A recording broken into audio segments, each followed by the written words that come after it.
მოგესალმებით, მე ვარ დავით ჯინჭარაძე და ეს არის გადაცემა შეუზღუდავი სივრცე, რომელიც თავისუფალ ჟურნალისტთა სახლის პროექტის ფარგლებში გადის. რა პრობლემებს აწყდებიან ეთნიკური და რელიგიური უმცირესობები დღეს საქართველოში? რა რისკებს ხედავს არასამთავრობო სექტორი და რა პასუხისმგებლობას აკისრებს ის ხელისუფლებას? ამ საკითხებზე საპასუხოდ დღეს ჩვენ საქართველოს დემოკრატიული ინიციატივის აღმასრულებელი დირექტორი ბატონი გიორგი მშვენიერაძე მოვიწვიეთ. მოგესალმებით ბატონი გიორგი. პირველ რიგში გმადლობთ გადაცემაში მოსვლისთვის. ეს თემა საკმაოდ ფართოა და ხშირად შეუძლებელია ერთ გადაცემაში ჩავატიოთ ის ყველა საკითხი, თუმცა ვინაიდან თქვენი ორგანიზაცია აქვეყნებს ანგარიშებს უმცირესობების უფლებებთან დაკავშირებით, მინდა რომ პირველი შეკითხვა ზუსტად ამ ანგარიშის მიხედვით დავიწყო. მუსლიმთა უფლებებს თქვენ ანგარიშში საკმაოდ დიდი ნაწილი უჭირავს. აჭარაში კი მუსლიმთა საკმაოდ მრავალრიცხოვანი თემი გვაქვს. თქვენი აზრით, რა გამოწვევებს აწყდებიან მუსლიმები, როგორც საქართველოში, ასევე კონკრეტულად აჭარის რეგიონში? მადლობთ კიდევ ერთხელ.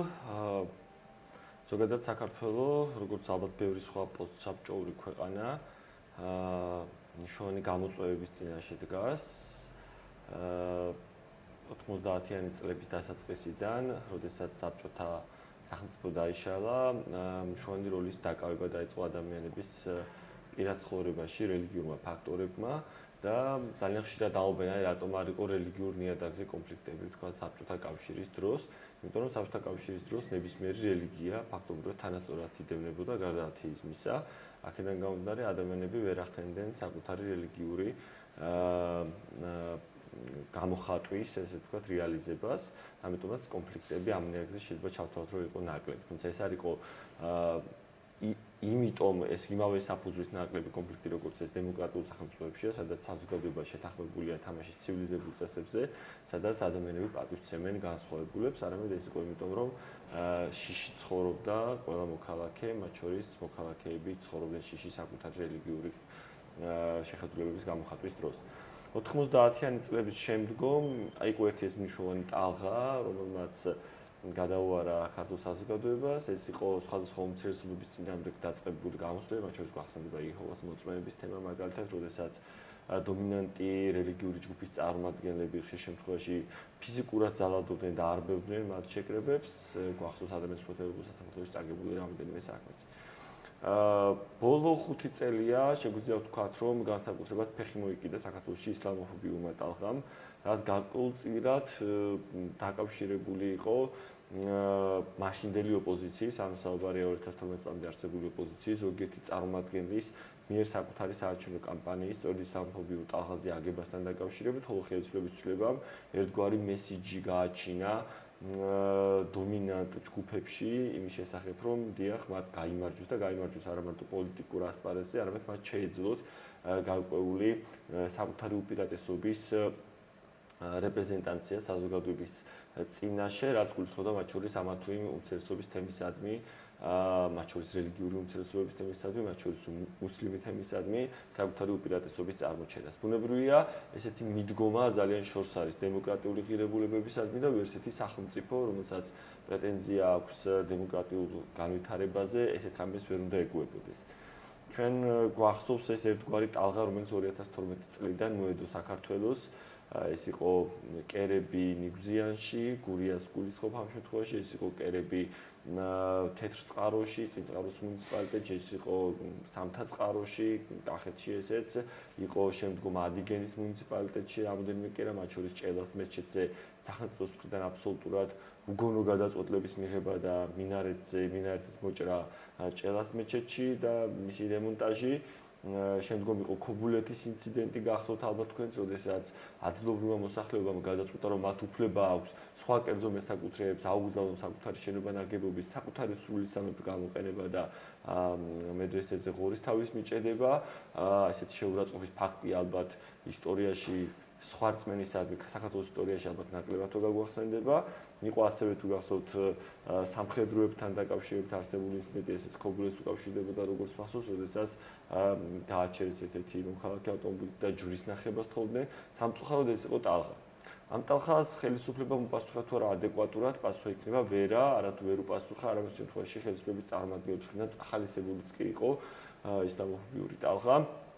რამაც ძალიან დააზიანა როგორც ქვეყნის საერთაშორისო იმიჯი, ასევე პრობლემები შექმნა ადგილობრივ დონეზეც კიდევ უფრო ღრმად. ამ ქალაქშიც ჩვენ უკვე წლებია ვაწყდებით მუსლიმი თემის მიმართ ერთგვარ არათანასწორი პოლიტიკის განხორციელებას, მაშინ როდესაც აი მარტივი მაგალითები რომ ვიყოთ, მაშინ როდესაც კულტურული მემკვიდრეობის ძეგლს ეკლესიას ყოველგვარი ნებართვის გარეშე მიადგებიან დომინანტ ეკლესიური ჯგუფის წარმომადგენლები, მას ქვაში ჩასვამენ, დერაც შეუძლიან იერსახეს. ეს პირდაპირ სამართლის კოდექსის გათვალისწინებული დანაშაულია ხელისუფლებას დუმს და მასზე რეაგირება არ აქვს. ხოლო მეორე მხრივ მუსლიმი თემი აბსოლუტურად კანონიერად ითხოვს წლებია ამ ქალაქში საკუთარი სალოცავის აშენებას, მეჩეთის აშენებას, მათ ამისთვის თავად შეიძინეს აბსოლუტურად კანონიერად უძრავი ქონება მიწა, უბრალოდ ხელისუფლება დაბრკოლებებს უქმნის მასზე მეჩეთის ასაშენებლად. ანუ ეს არის ორმაგი მიდგომა საკუთარი მოქალაქეებისადმი და ძალიან სამწუხაროა, რომ სახელმწიფო წარმომადგენლები რელიგიის თავისუფლების საკითხს უყურებენ არა მხოლოდ ადამიანის უფლებათა კუთხით, არამედ უყურებენ როგორც სახელმწიფოს უსაფრთხოების საკითხს, რაც მე ვფიქრობ, სწორი დამოკიდებულებაა, იმიტომ რომ საქართველოს როგორც დემოკრატიული სახელმწიფო არის სეკულარული სახელმწიფო და ხელისუფლება პირველ რიგში მოწადინებული უნდა იყოს პატივისცეს არა რომელიმე რელიგიას, არამედ რელიგიის თავისუფლებას. ხოლო სამწუხაროდ ჩვენი ხელისუფლება ორიენტირებულია არა რელიგიის თავისუფლების დაცვაზე, არამედ კონკრეტული რელიგიური ჯგუფებისათვის საკუთარი ადგილის მიჩენაზე და მათ შორის მართლმადიდებელი ეკლესიის დომინანტური როლის გამოხატვაზე. რაც გამოიხატება კიდეც დაფინანსებით, გამოიხატება ღია მხარდაჭერით და გამოიხატება მისი პოლიტიკაზე გავლენის მაღალი დონით. ეს არის მნიშვნელოვანი პრობლემა, იმიტომ რომ ჩვენ არ ვთვლით რომ რომელიმე ეკლესიას ან რომელიმე რელიგიას უნდა ქონდეს რაიმე სახის უპირატესობა ქვეყანაში, რადგანაც დემოკრატიულ და სეკულარულ სახელმწიფოებში ეკლესია და სახელმწიფო ერთმანეთისგან მკაცრად გამიჯნული უნდა იყოს, თუმცა ეს არ გულისხმობს მკაცრად გამიჯვნა არავითარ შემთხვევაში იმას, რომ სახელმწიფო შეზღუდვებს უნდა უწესებს რელიგიებს. ხო, აი არის მაგალითად ეგრეთ წოდებული მკაცრი სეკულარიზმის მოდელები, როგორც იყო თქვა თავისუფლე თურქეთში, თუმცა ეხლა იქ აბსოლუტურად განსხვავებული სიტუაციაა, ეგრეთ წოდებული ფრანგული მოდელი ლაიკურ სახელმწიფოებსაც ვეძახით, სადაც სახელმწიფო არა მარტო ემიჯნება ეკლესიას, არამედ მკაც რეგულაციებსაც უწესებს და ზღუდავს მას. ჩვენ არ ვთქვით, რომ საქართველოში ესე უნდა იყოს ეგრეთ წოდებული ლიბერალური სეკულარიზმი, სადაც უბრალოდ სახელმწიფო მაქსიმალურად არიდებს თავს ეკლესიების ყოველდღიურ საქმიანობაში ჩარევას და მათთვის რაიმე უპირატესობის მინიჭებას ან შეზღუდვის დაწესებას. სწორი გზა საქართველოსთვის ეს არის. თქვენ ახსენეთ სახელმწიფოსთან რელიგიის დაფინანსების საკითხი. გარდა იმისა, რომ 25 მილიონით ფინანსდება საქართველოს მართლმადიდებელი ეკლესია სახელმწიფო ბიუჯეტიდან, ასევე არის მუნიციპალური ხარჯებიც გამოყოფილი მათთვის. თუმცა ასევე დაამატეს 4 კონფესია, რომელიც ასევე ფინანსდება სახელმწიფოს მიერ. რა საფრთხეებს ხედავთ ნებისმიერ კონფესიის დაფინანსებას სახელმწიფოს მხრიდან და უნდა იყოს თუ არა ზოგადად ნებისმიერი კონფესია დაფინანსებული საქართველოში? ხო, მოდი დავიწყოთ იმით, რომ დაფინანსების ის მოდელი, რომელიც დღეს მოქმედებს, ვერანაირ კრიტიკას ვერ უძლებს. საზოგადოების თვალში ხდება ამის შენიღბა ერთი მხრივ იმდაგვარად, რომ ეს კომპენსაცია საბჭოთა პერიოდში ეკლესიისადმი მიყენებული ზიანის, თუმცა იურიდიულად ესესი არ არის ნამდვილად.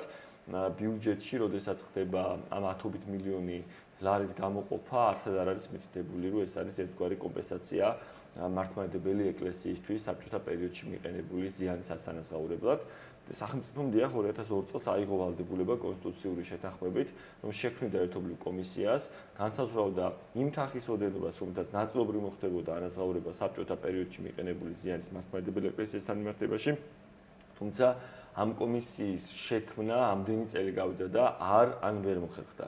ამიტომაც ვართ ამ მავნე პრაქტიკაში, როდესაც ხელისუფლება საკუთარი პოლიტიკური ლოიალობის გამოსახატად მართლმადიდებელი ეკლესიისადმი, დომინანტი ეკლესიისადმი ყოველწლიურად გამოყოფს ათეულობით მილიონის ფულად ან სხვა სახის მატერიალურ ქონებას, მათ შორის უძრავ ქონებას და ამით ერთგვარად უყავებს დომინანტ რელიგიურ ჯგუფს, რათა მან მიიღოს ამის სანაცვლოდ პოლიტიკური მხარდაჭერაც. თავად სეკულარიზმის იდეა საქართველოში და ეკლესიის და ზოგადად რელიგიების დაფინანსების აკრძალვა ეს არ არის ახალი საკითხი, ამის შესახებ თუკი თვალს გადავავლებ ჯერ კიდე მაგალითად 1906 წელს მიხეილ ჯავახიშვილი წერდა მის ძალიან ცნობილ წერილში გლეხის წერილები, სადაც ამბობს, რომ რას მოვითხოთ ჩვენ მოვითხოთ ეკლესიის სახელმწიფოსგან გამიჯვნას, ეკლესიის დაფინანსების აკრძალვა სახელმწიფო ბიუჯეტიდან. მეორე, ვთქვათ, იგივე ვთქვათ, რომ დელი პოლიტიკაში ჩავდა მონაწილეობდეს, ამის შესახებ ჯერ კიდევ ვაჟა-ფშაველად წერდა თავის ცნობილ წერილში ხლების ვინაობა და საკმაოდ კრიტიკული იყო, მწვავედ კრიტიკული იყო მისი წერილი და ამბობდა, რომ თუკი პირსუს პოლიტიკაში მონაწილეობა, მან ანაფორა უნდა გაიხადოს, წვერი გაიპარსოს და ისე მიიღოს მონაწილეობა და ღვთის სახელით უნდა მანიპულირებდეს პოლიტიკაში. ეხლა სახელმწიფოს, როდესაც ხშირად ესმოდა კრიტიკა ჩვენი, მათ შორის ალბათ საერთაშორისო ორგანიზაციების ნაწილის, რომ დაფინანსების ის მოდელი, რომელიც აქვს არის ერთგვარად დისკრიმინაციული და წამახალისებელი მხოლოდ ერთი დომინანტური ჯგუფის, ნაცვლად იმისა, რომ წასულიყო სწორი გზით და ვარიო თქვა დაფინანსების ესეთ მანკიერ პრაქტიკაზე, მან გადაწყვიტა, რომ ამ ბინზურ სქემაში დამატებით უნდა ჩაერთო 4 სხვა რელიგიური ორგანიზაცია. სამწუხაროა, რომ ამ ორგანიზაციებმაც ამ ყველაფერზე თანხმობა განაცხადეს და გახდნენ ამ მე ვფიქრობ არასამართლიანი თამაშის მონაწილეები. თუმცა აქ საინტერესო არის ერთი დათქმაც, მართლმადიდებელი ეკლესია სახელმწიფო ბიუჯეტიდან თანხას უყობს ყოველგვარი ანგარიშგების გარეშე. ანუ 25 მილიონი, რომელიც ცენტრალური ბიუჯეტიდან გადაეცემა მართლმადიდებელ ეკლესიას, ამასთან ანგარიშგება და შემოწმების უფლება არც აუდიტის სამსახურს გააჩნია და არც რომელიმე სახელმწიფო სხვა ორგანოს. განსხვავებით სხვა რელიგიური ორგანიზაციებისგან, სადაც დე იურე ნამდვილად კომპენსაციის გადახდა ხდება საბჭოთა პერიოდში მიყენებული ზიანისათვის, მაგრამ ამ კომპენსაციის განკარგვის უფლება დაიტოვა სახელმწიფომ. მარტივად რო ვთქვათ, მართლმადიდებელ ეკლესიასთან მიმართებაში, სადაც მართლა უნდა აკონტროლებდეს სახელმწიფო მის მიერ გადაცემულ ფულს, იმიტომ ეს არ არის კომპენსაცია, სახელმწიფო მას არ აკეთებს, ხოლო სხვა რელიგიურ ორგანიზაციებთან მიმართებაში ისინი მიაჩვია საკმაოდ მნიშვნელოვან დაფინანსებას და ახლობთ ორგანიზაციაზე უხეშად რო გავთვალოთ, ეს არის 1 მილიონი წელიწადში და ამ 1 მილიონის ხარჯვაზე სრულ კონტროლს ახორციელებს სახელმწიფო, ანუ იჭრება ეკლესიის მიერ კომპენსაციით, ანუ ზიანის ანაზღაურების გამო მიღებული თანხების განკარგვაში. ეს უფრო მეტად ბერკატად იქცა ხელისუფლების ხელში, რომ აკონტროლოს რელიგიები. აქვე აღსანიშნავია ამ თემასთან დაკავშირებით სახელმწიფოს მიერ ბოლო წლებში შექმნილი ეგეც წოდებული რელიგიის საკითხთა სააგენტოს როლი, რომელიც არის საბჭოთა რელიგიის საქმეთა სამმართველოს რეინკარნაცია თანამედროვე სამყაროში. ეს არის ერთგვარი ხელისუფლების ინსტრუმენტი, რომელიც მიმართული უნდა იყოს არა რელიგიის თავისუფლების, არამედ რელიგიის პოლიტიკის განსაზღვრისაკენ. და სახელმწიფოს ფუნქცია ეს არ არის. თავად ამ ორგანოს საქმიანობა არის სწორედ რელიგიების კონტროლისკენ მიმართული საქმიანობა და არა მათი თავისუფლება. რელიგიის კონტროლს სახელმწიფოს მიერ. თქვენი აზრით, რატომ აწყობს როგორც ამ ხელისუფლებას, ასევე წინა ხელისუფლებას კონკრეტულად მართლმადიდებლური ეკლესიის დაფინანსება ყოველგვარი ანგარიშგების გარეშე და რა ძალაუფლების მოპოვებას სურთ მათ ამით? ხო, თვლიან რომ ის მხარდაჭერა, რომელიც რელიგიური მხარდაჭერა, რომელიც აქვს რელიგიურ ორგანიზაციებს, შესაძლებელია მოხდეს ამ მხარდაჭერის პოლიტიკური ტრანსფორმაცია.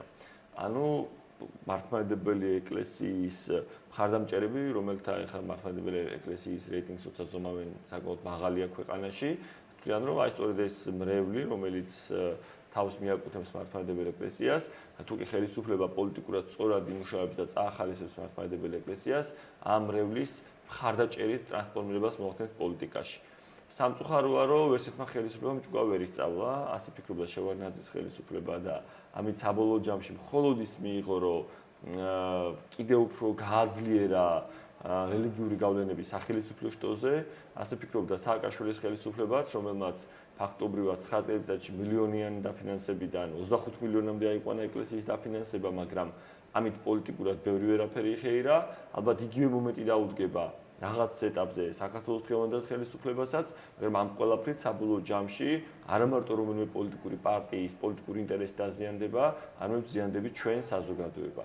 რადგანაც ადამიანები, რომლებიც სეკულარულ საწყისებზე, საერო საწყისებზე ვიხდით ბიუჯეტში გადასახადებს, ეს ფული ხმარდება არა საერო საქმეებს, არამედ ხმარდება კონკრეტული რელიგიური ორგანიზაციების მიერ საკუთარი რელიგიური ინტერესების განმაყოფილებას. გარდა სახელმწიფოს კონტროლის, ასევე რელიგიას ხშირად აქვს გარკვეული გავლენა განათლებაზე. თუმცა სეკულარულ სახელმწიფოში განათლება, როგორც ცნობილია, გამიჯნულია ნებისმიერი რელიგიური ორგანიზაციისგან. როგორ შეაფასებთ იმ საფრთხეებს, რაც დღევანდელ განათლების სისტემაში გვაქვს რელიგიის ჩარევის კონტექსტში? ზოგადად თუ კი ისტორიას თვალს გადავავლებთ, ზოგადად განმანათლებლობის ეპოქა ევროპაში მათ შორის იყო ეკლესიისგან, რელიგიური ორგანიზაციებისგან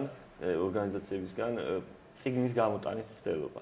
ან მანამდე განათლებაზე ექსკლუზივი, ისე როგორც ბევრ სხვა მიმართულებით ხელოვნება, მუსიკა, მხატვრობა, ესე ვთქვათ, ეს იყო ეკლესიური საქმიანობა, ხატწერა, საგალობლები, ნენელა მათგან ამ სფეროების სეკულარიზაცია ხდება და გამოსვლა ხდება ეკლესიებისგან. ესე მოხდა განათლებასთან მიმართებაშიც, ამიტომ საერო სკოლების გაჩენა იყო ერთგვარი საპირწონე რელიგიური სწავლებების. თუკი მოქალაქეს სურს სასულიერო განათლების მიღება, მასე შეუძლია ეკლესიაში საქართველოში ყველა რელიგიურ ორგანიზაციას კანონმდებლობით აქვს უფლება შექმნა საკუთარი სასწავლებლები, მათ შორის კერძო სკოლების სახით და მშობლების არჩევანის შემთხვევაში მოსწავლეებს მიცეს სასულიერო განათლებაც, ხოლო სახელმწიფო განათლების მიზნები არ შეიძლება იყოს რელიგიური სწავლება. ჩვენ ზოგადი განათლების შესახებ კანონში პირდაპირ გვიწერია, რას აფინანსებს ყველა მოქალაქის მიერ გადახდილი ფულისგან სახელმწიფო. ეს არის ისეთი ზოგადსაგანმანათლებლო სისტემის დაფინანსებას, რომელიც ეფუძნება საეროობას, სეკულარიზმის პრინციპს და სადაც აკრძალულია ნებისმიერი ინდოქტრინაცია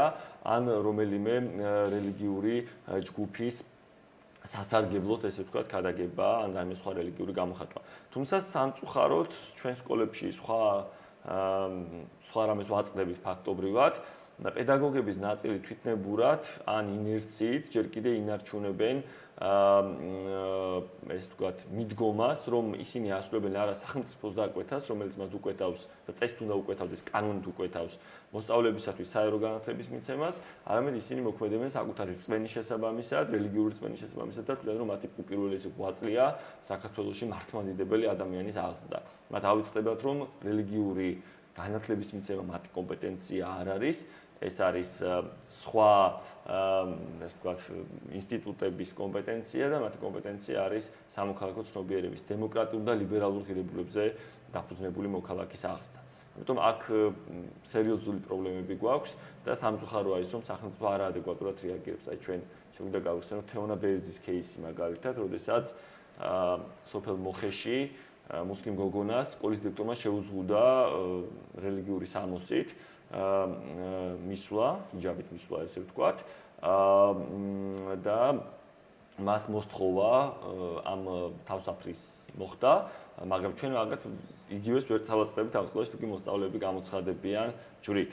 მე არც ჯვრით მისვლასთან დაკავშირებით მაგ პრობლემა და ვთქვი, ყველას გამოხატვის თავისუფლება, არც თავსაფრით, მაგრამ სამწუხაროდ ჩვენი სკოლები სწორედ ამ პრინციპით ხელმძღვანელობენ ზოგ შემთხვევაში საკუთარ მოსწავლეებთან მიმართებაში. თუმცა რელიგიურ დისკრიმინაციასთან ერთად ჩვენ სკოლაში ასევე სახალხო დამცველის ანგარიშის მიხედვით ხშირია ეთნიკურ ნიადაგზე დისკრიმინაციაც. მაგალითად, სახელმძღვანელოებში არის გარკვეული სტერეოტიპები ეთნიკურ უმცირესობებზე, რაც უწყობს ხელს ეროვნული ნაციონალიზმის გაღვივებას და ესევე წარმოშობს მრავალ კონფლიქტს.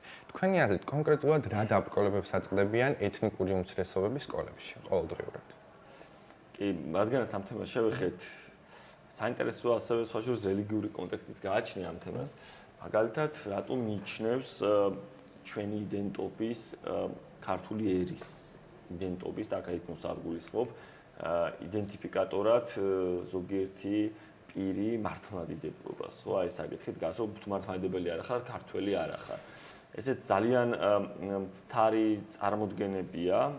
აი მე გავიხსენებ ხა აჭარაში ვართ და 1878 წელს, როდესაც აჭარა დაუბრუნდა, ესე ვთქვათ, რუსეთის იმპერიას შემადგენლობაში, ანუ საქართველოს შემოერთა კვლავ, საზოგადოების ნაწილმა დაიწყო აქტიური მუშაობა ილია სამცნობილი მამულიანა სარწმუნო ტრიადის მოშველიებით მუსლიმი მაჰმადიანი ქართველების გასაქრისტიანებლად და ამბობდნენ, რომ თუ კი ისინი არ გახდებოდნენ ქრისტიანები, ისინი ვერ იქნებოდნენ ქართველები.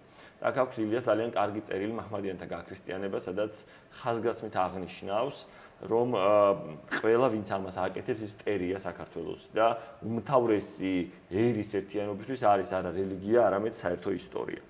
თუმცა ეს დაივიწყა ჩვენმა საზოგადოებამ და ისინი მაინც ცდილობენ, რომ ეს 24 წლის ილიას 24 წლის გახდა თავად ილია ჭავჭავაძე, მაშინ დაწერილი ეს ტრიადა იყოს წამოწეული, აქ შენობებზეც ხშირად შევხვდებით ბათუმში, დაუწყდება თავად ილიას მიმართვა აჭარასთან დაკავშირებით ბათუმთან მიმართებაში, სხვა ადამიანებისადმი. ხა ეს მაგალითად რატომ მოვიყვანი? იმიტომ რომ თითქოს ეროვნული იდენტიფიკატორად, ქართველობის ცნების იდენტიფიკატორად დღემდე ინერგება, რომ უნდა იყო მართლმადიდებელი, უნდა იყო ეთნიკურად ქართველი და ეროვნების ცნება, რომელიც დღეს არის, ეს თქვა საზოგადოებრივ ცნებებში უარყოფილია.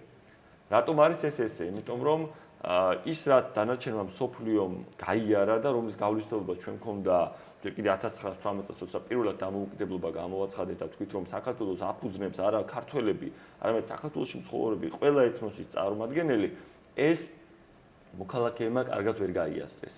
და ჩვენი სახელმწიფო დღემდე ბევრს მიაჩნია, რომ არის ეთნიკურად ქართველებისა და მართლმადიდებლების სახელმწიფო, რაც არის ძალიან დიდი შეცდომა და უარყოფა არის იმ ფუნდამენტური პრინციპების, რაზეც დგას ზოგადად დემოკრატიული და წარმატებული სახელმწიფოები, რომელშიც გვინდა ცხოვრება, ხო? თქვენ შეეხეთ ევროპულ სახელმწიფოებს და საქართველოს განსხვავებას მათთან. თქვენი აზრით, რომ შევაჯამოთ, რა კონკრეტული ნაბიჯი უნდა გაადგას ხელისუფლებამ იმისთვის, რომ ჩვენ გადმოვიღოთ ევროპული სახელმწიფოების ღირებულებები და აღმოფხვრათ როგორც ეთნიკური, ასევე რელიგიური დისკრიმინაცია, როგორც სკოლაში, ასევე ყოველდღიურ ცხოვრებაში. აცა კარგ შემთხვევაში ვისურვებდი, რომ ხელისუფლება იყოს შეუპოვარი ნებისმიერი დისკრიმინაციის ფაქტის მიმართ და თუ კი საჭირო ხდება, მას უნდა ძალუძდეს ერთი ადამიანის უფლებებისა და თავშეყრების დასაცავად, თუნდაც ჯარის გამოყვანა. ეს არის რაც ჩვენ განგვასხვავებს ხოლმე დემოკრატიული სახელმწიფოებისგან. ჩვენთან თვლიან, რომ თუ უმრავლესობაა ერთ მხარეს და ერთი ადამიანი მეორე მხარეს, სახელმწიფო უმრავლესობის მხარე უნდა დაიჭიროს. ესეთ სახელმწიფოს არაფერი საერთო არ გააჩნია დემოკრატიულ სახელმწიფოსთან და ვერც ერთი მოქალაქე ესეთ სახელმწიფოში თავს ბედნიერად თუ ეძებს. ეს არის საბჭოთა გადმონაშთი. როცა ერთი ადამიანის კეთილდღეობა უნდა ყოფილიყო დათმობილი უმრავლესობის ინტერესის სასარგებლოდ. ჩვენ მეორე ტიპის სახელმწიფო უნდა შევქმნათ და რა უნდა გააკეთოს ხელისუფლება, უნდა იყოს შეუპოვარი ნებისმიერი ერთი ადამიანის, ერთი ინდივიდის ჩაგვრელი მოქმედების წინააღმდეგ. სამწუხაროდ ხელისუფლებები ჯერ ამ ნაბიჯებს უფრთხილენ. დიდი მადლობა, შეგახსენებთ ჩვენი სტუმარი იყო ბატონი გიორგი მშვენიერაძე, საქართველოს დემოკრატიული ინიციატივის აღმასრულებელი დირექტორი. ეს კი იყო გადაცემა შეუზღუდავი სივრცე, გემშვიდობებით.